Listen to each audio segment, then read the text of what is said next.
live back in the woods, you see. A woman and the kids and the dogs and me.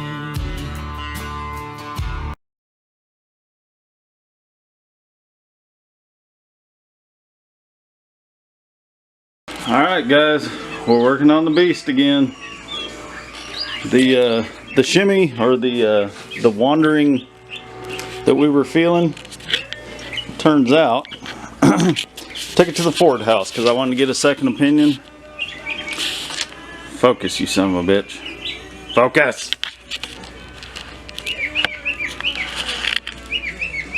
Dude, this camera.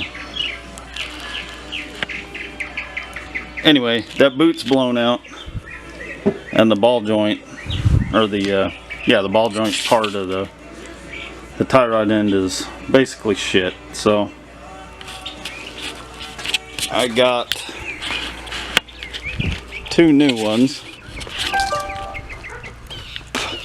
from Ford, because when it comes to the front end, I don't screw around with AutoZone parts. So mine's an 08, and if you're doing your tie rods,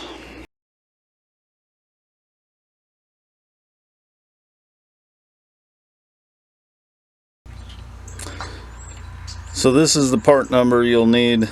This one's the shit, I don't know, it's one of them. That's the other one that you'll need. This thing will not autofocus. Anyway, there they are. 2 new ones. Let's go put them in.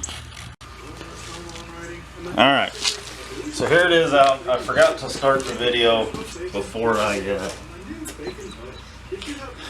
because I have shitty memory and I forget things like that, but basically this side, the side with the it goes in there like this. This side is your driver's side. This side is your passenger side.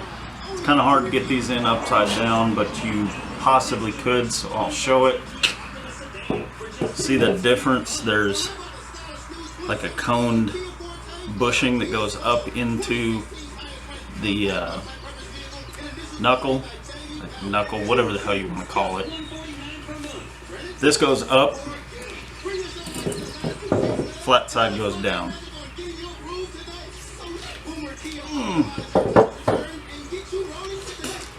Be sure you ate your Wheaties today because these aren't light. I took mine out as a whole hoopty. And what I did, you guys might be wondering about this board. It's not just something to hold it up. What I did was, when I took it out, I haven't made any adjustments.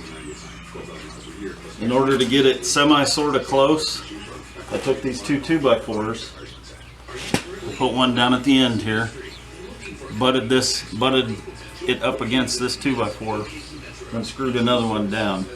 That should get me pretty close. And then I'll go to the alignment shop probably tomorrow and have them fine tune it. But if I can fit it between the 2x4s with no slack, I know I'm pretty damn close. So I'll do one at a time. I'll fit them. I'll pull this side first, put it back in, set it in until it touches. See, it's just barely touching right there. I know that side's good. I'll lock it down. Then I'll take this side out, put it in, same process, rinse, repeat. So that's what we're gonna do.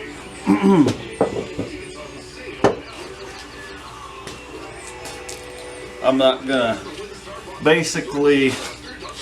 gonna show you guys taking it out. I mean, if you're this far into a vehicle, you have a general idea of what you're doing. I will tell you that one side, I can't remember which side, one of them's reverse thread. So you're gonna be screwing and going, dude, it's further in than when I started. It's reverse thread, turn it the other way. It has to be that way because to make toe in or out adjustments, the alignment technician will grab this center link and there's probably marks all over mine. Yeah, there's marks right here where they've grabbed it with a pipe wrench. They'll loosen each end and spin it, and that will bring the toe in or out. So in order to get them out, take the locks off. That's what these are. This bar right here is a lock to keep it from spinning. Even if this was, well, I guess it still would, but take the lock out, loosen the clamp, spin it out. Easy peasy. So I'll get one out and then I'll show you what I'm doing, and we'll go from there. So hang tight. Alright, ladies and gentlemen, it is installed. I went ahead and put them both in and then measured it because one side had more thread sticking out than the other. And what I didn't want to run into is I didn't want to have, I don't think you'd ever get to it, but I didn't want to have more on one side and then not have the adjustability. I think if you got to where you wouldn't have that adjustability, that your tires would be 90 degrees to your truck, but I don't know, it's a pet peeve of mine. I like shit to be even and right, so it went up pretty easy.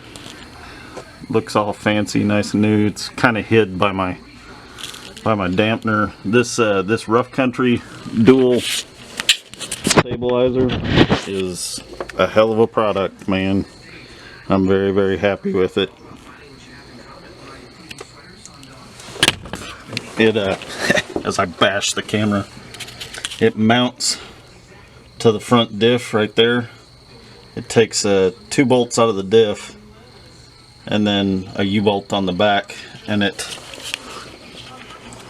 I don't know if y'all are going to be able to see this, but comes up and over, and then the shocks, well, the dampeners mount there, and then there's a bracket, that's probably easier to see, that U-bolts to your tie rod ends, and then mounts to the other end of the dampener. Anyway, we're getting off subject. Tie rods went in really easy. This side, the passenger side, was the side that was reverse thread. The driver's side was correct thread, was standard thread. Using my little board, it measured out real nice, went back up, had to spread the tires out a little bit to put it back up, which I expected, because once you take the pressure off the tires, or take what's holding pressure off the tires, they naturally come in a little bit. I didn't have to move them very far, so I was pretty happy with that. I think, I mean, it's probably pretty close to in alignment. I'm going to, of course, take it to go get it aligned, because these tires are expensive, and I'm not gonna run a damn shitty alignment and fuck the tires up. So when I took it to the Ford house, he looked at my ball joint. They put it up on a lift. They looked at my track bar ball joint and my track bar, and they were actually able to look at the VIN, and it was replaced right before it was sold. So the track bar was good.